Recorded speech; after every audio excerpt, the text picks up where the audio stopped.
Buongiorno a tutti, sono Michela Consalter. Oggi realizzeremo una classica frolla da crostate che potrete cuocere in bianco e poi farcire o anche già con la farcitura dentro. Semplicissima da fare, ci servirà solo un robot da cucina con lame, che sia con la planetaria oppure anche singolo, ci va benissimo.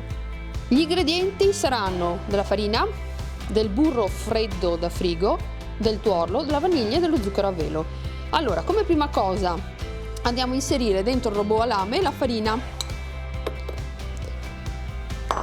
la frulliamo col burro freddo, mi raccomando, e con della vaniglia. Se non avete della vaniglia potete usare anche buccia di limone, buccia d'arancia o quello che più vi pare, anche della cannella ad esempio. Frulliamo tutto per qualche secondo fino a ottenere un impasto sabbioso.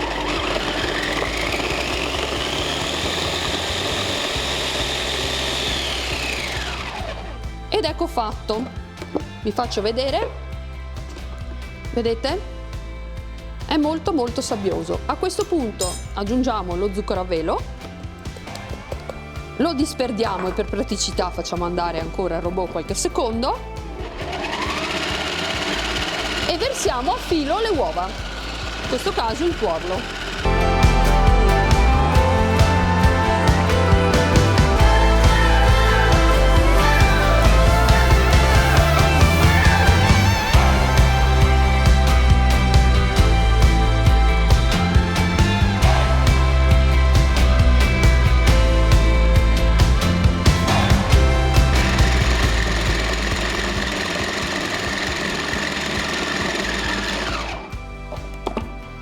Ed ecco che la nostra frolla è pronta.